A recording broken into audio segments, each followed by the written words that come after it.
My friends, we live in weird Transformer times. We have a Star Saber that is about to become an actual thing. We have a 4-foot-tall Fortress Maximus coming out from a third-party company. And we are getting a Bumblebee toy that people actually asked for and wanted. I don't know how to respond to that.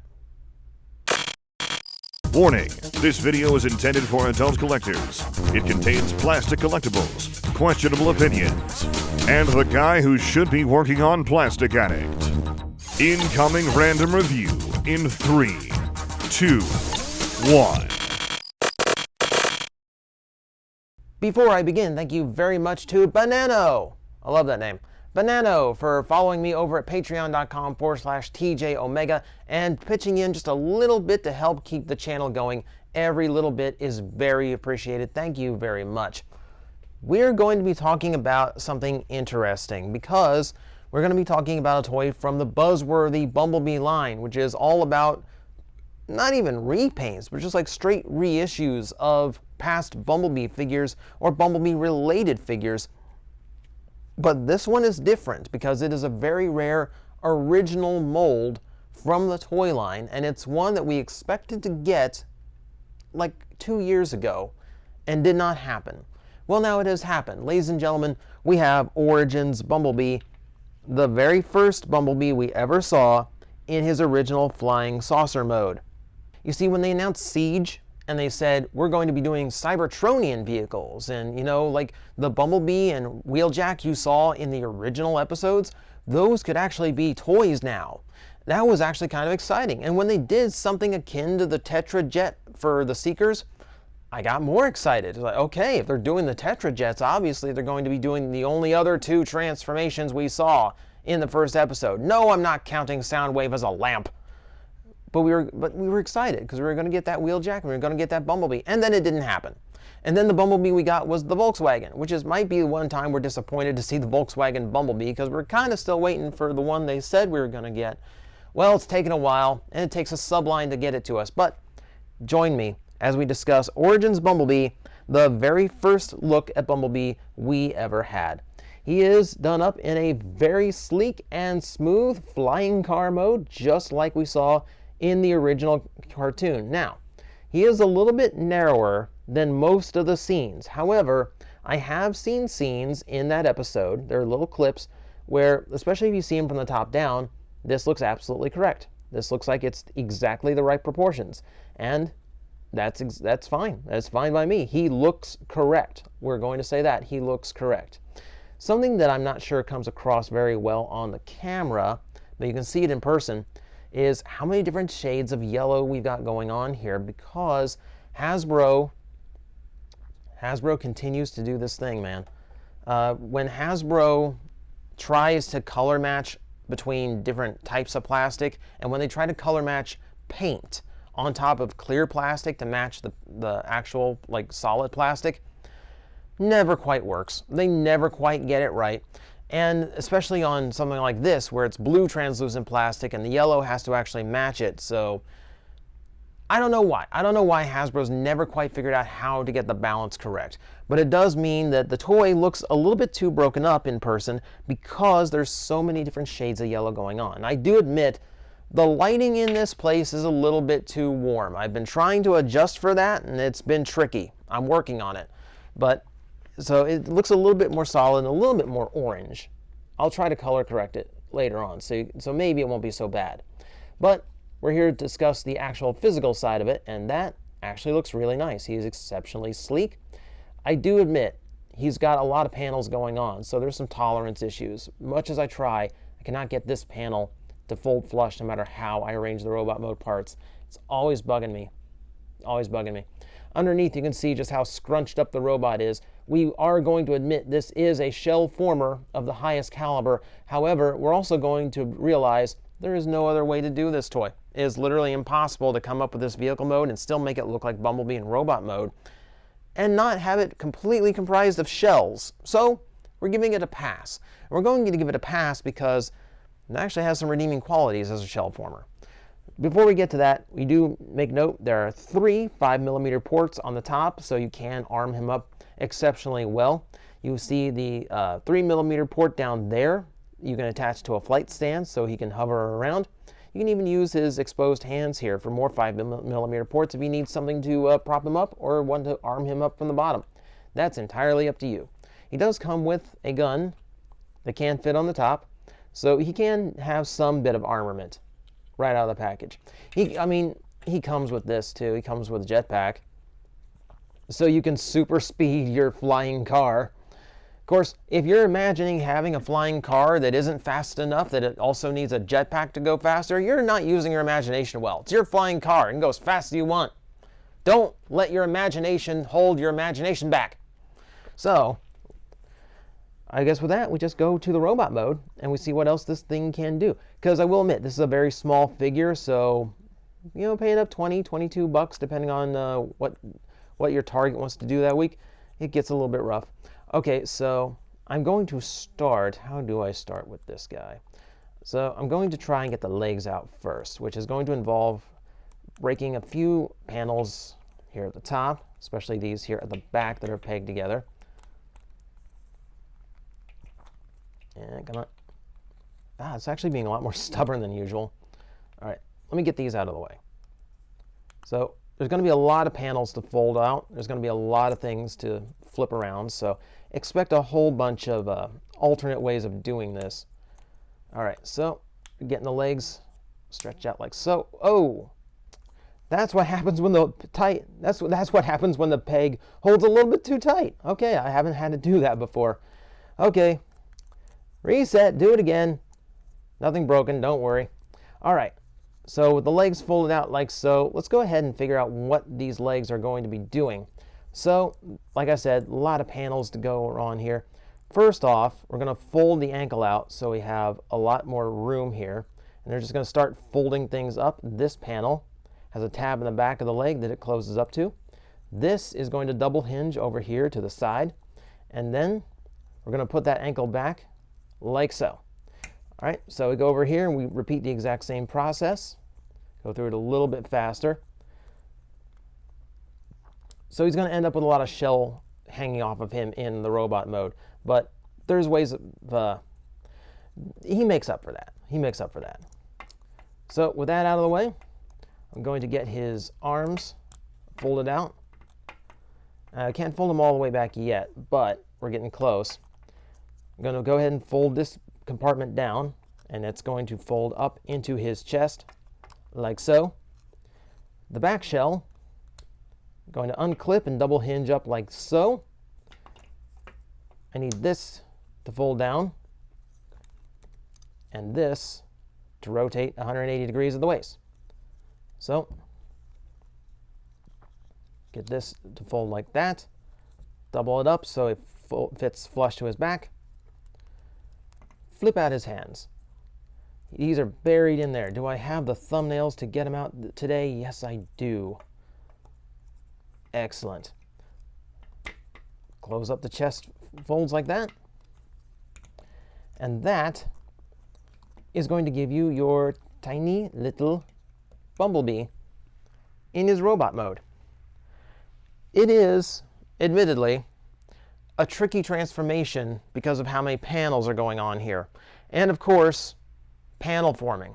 However, I actually don't mind it. Like, it actually works fairly well. They're not trying to do too many overcomplicated tricks with it, and that does mean that there's some panels hanging off and all that, but he's actually not unfun to transform. I don't mind transforming him.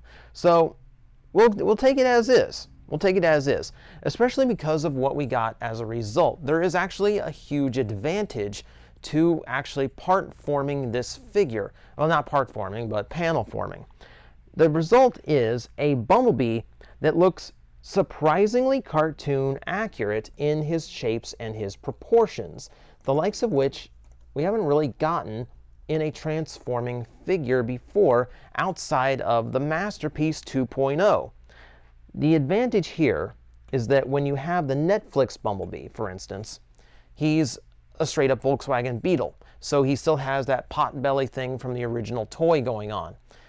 This toy doesn't have to worry about that. Since 95% of the vehicle mode is panels, they can make the robot mode however they want. So they opted to make it look very different from the Netflix Bumblebee and make it cartoon accurate in shapes and proportions, which I think was absolutely the right call here and really gives us something special. A Bumblebee that looks right with the rest of your cartoon accurate cast. I think that in itself makes it worth the fact that most of his transformation comes from shells. Looking at him up close, he's a happy little Bumblebee. I really like the head sculpt on this guy. He looks friendly. He looks, about the way I would expect. A little fat in the face, very round, cute little horns. He's pretty much spot on what I would expect out of a Bumblebee that I remember from the original cartoon. So good on you, Hasbro. You did what I needed you to do, which was make a Bumblebee that looks like a Bumblebee. Congratulations. Now, like I said, he is standing on the short side. If I compare him to, okay, I've got Deluxe Gnaw here from Studio Series. And if I compare him, you'll see that Gnaw is a smaller size Deluxe, and even he is taller than this Bumblebee. This is very much a case of small, big things in small packages. Let's put it that way, because he does pack in a lot for how small he is. If we take a look at his details and articulation, so you can see he's got a lot of detail going on, aside from just everything I've pointed out so far. Not a whole lot of paint. He's done a lot of this in solid colors. Articulation-wise, head, ball jointed, looks up and down, looks all the way around. Universal shoulder joints, bicep that goes all the way around, elbow that goes a little beyond the 90. And thanks to the transformation, butterfly joints in the chest. Love to see that. And it's a small figure to have them too. Waist rotation works perfectly well. It's off center a little bit, so if you bend it too far, he can look a little awkward, but that's about the worst of it. Hips have a great universal range. Thigh swivel works really well. You get a double jointed knee, but because of the kibble, it doesn't really help you beyond getting a 90-degree bend out of it. But still, if you can figure out how to work the kibble a little bit, you can get something more out of it. The ankles are actually special. So aside from just having an ankle tilt, you have that double hinge from the transformation, which means you can have his foot angle backward or extend it to angle forward, meaning you can get far more expressive poses out of him. I'm also going to point out there's extra 5mm posts under his feet, so you can also attach him to stands, flight stands, other figures, or whatever else you want. He's pretty primed for combining onto other weapons. You can see 5mm port, 5mm port, and then another one on the back. Lots of range of articulation, lots of range for customizing. That's a pretty nice figure in itself. And we're not done, because he comes with accessories. Because he is a small figure, they decided to load him down with accessories, which are nice but a little bit disappointing in a way too. So we already saw 2 of them. So we'll go ahead and put the gun on and then show you how he looks with the jetpack on. It does make his backpack far more noticeable. So of course it does. And maybe not so cool. It might stick out a little bit too far to really look cool. What's disappointing about these is they're not silver. In the show, the backpack, the jetpack, and the gun should be silver, and on the packaging it does show them the right color. For whatever reason, they left them unpainted in the final version of the toy, which kind of shocks me considering A, it's already a small figure, and B, they already skimped out on the paint. There's not a whole lot of paint on this figure in the first place. So it's a little bit disappointing that they kind of just gave us flat black accessories. Also, to bulk out his price point, they gave us those. I don't know either. They're the energy rods that they took from in the first episode. They were the ones that Wheeljack and Bumblebee recovered. So they're just orange sticks. There's 5 of them. They're not entirely accurate to how they looked in the show, and they don't separate in any way, which means I can't have Bumblebee holding it. He can underarm it, like he's carrying them around like a bundle, but there's no way to secure them. There's no way to secure them to each other, so they just kind of hang loose. And yeah, that's it. That's like all you can really do with them. I don't know. They look like plastic Q-tips. I don't know why this is how you bulk it out. I don't know why you can't do anything with them. Like, I would have rather just had painted accessories. I would have so much rather. I would liked them to be like a little bit bigger for the size, something, anything. It just feels like they're thrown in for no reason. Okay, this has gone on long enough. Final thoughts. He is a nice figure. He's got some great engineering to him. For a shell former, he's actually a lot of fun to transform. I don't mind any aspect of that. What I do mind is the accessories being cheaped out on and these completely unnecessary accessories being a thing. What I do love the toy for, though, is that just incredible range of articulation for his size. The butterfly joint means you can get some poses out of him that you would not expect out of a Bumblebee. And because of the extra joints in the ankles, they can be far more impressive poses. You know, Bumblebee can actually do a whole lot that most Transformers, even twice his size right now on the market, cannot do.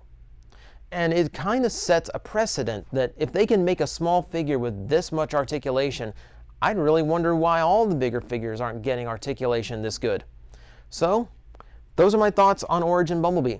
Long overdue and worth the wait if you don't mind buying quality over size. If you can see the level of engineering going on in this toy and the cleverness of things going on with this toy, then you'll find the value in it.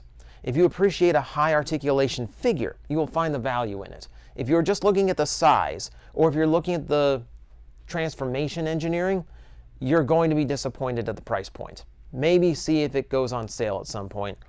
But I will say, if it doesn't seem expensive to you for the size, fantastic figure. Guys, I am facing the most powerful enemy any YouTuber can face, the algorithm, and I need your help to defeat him. Hit the like button, hit the subscribe button, hit the notification bell, and leave a comment. Every time you do, we attack that algorithm and we drive it back until it can no longer defeat this channel. Thank you very much.